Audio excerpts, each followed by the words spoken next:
Discours sur la culture de l'empoisonnement dans le monde et son environnement. Mesdames et messieurs, chers amis.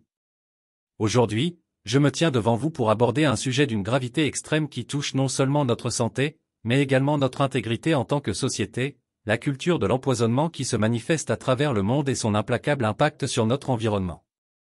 L'empoisonnement, sous ses multiples facettes, est devenu une réalité omniprésente.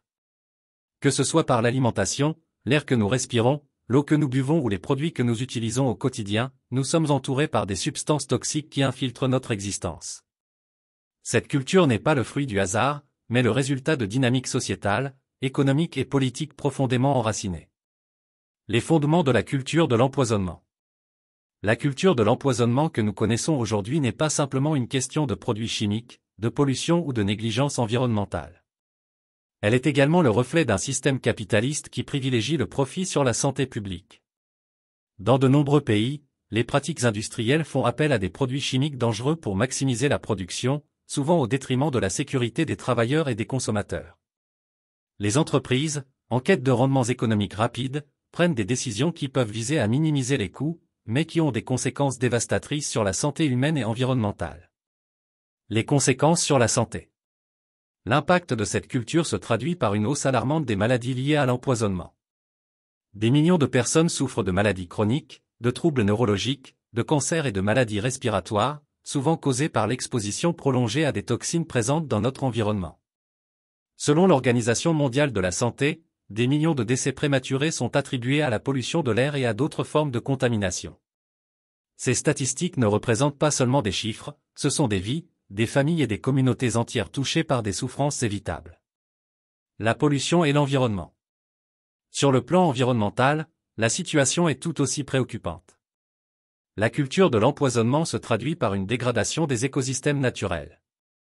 La polyculture intensive, l'utilisation d'herbicides et de pesticides, la contamination des rivières et des sols par des produits chimiques sont autant d'exemples de cette dynamique destructrice.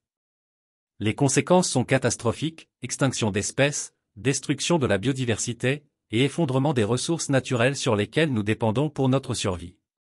Les décharges non contrôlées, les déchets plastiques et électroniques, et les émissions de gaz à effet de serre continuent de s'accumuler, créant une tempête parfaite pour un désastre écologique. Il est impératif de réaliser que notre santé est inextricablement liée à celle de notre planète. Chaque élément de notre environnement est connecté, et ce que nous faisons à la Terre, nous le faisons à nous-mêmes. Un appel à l'action. Face à ce défi monumental, il est temps de prendre conscience et d'agir. Les individus, les communautés, les gouvernements et les organisations doivent se réunir pour dénoncer cette culture de l'empoisonnement, militer pour des politiques publiques responsables et acharnées. Nous devons promouvoir des pratiques durables, encourager l'agriculture biologique, investir dans les énergies renouvelables et renforcer la réglementation sur les substances toxiques. Éduquer notre population sur les dangers de certains produits et encourager des choix de consommation plus éclairés resteront des éléments clés de notre lutte. Chacun de nous a un rôle à jouer. Nos choix quotidiens peuvent contribuer à changer cette dynamique destructrice. Conclusion. En conclusion, la culture de l'empoisonnement est un fléau mondial qui exige notre attention immédiate. Elle ne se limite pas à un problème environnemental ou sanitaire, mais touche à la qualité de vie de chaque individu sur cette planète. Ensemble, engageons-nous dans cette lutte pour un avenir meilleur, un avenir où la santé, la sécurité et l'environnement sont respectés. Il est de notre responsabilité, non seulement pour nous-mêmes mais aussi pour les générations futures, de remettre en question cette culture, de la transformer et de bâtir un monde où l'harmonie avec notre environnement est la norme, et non l'exception. Merci.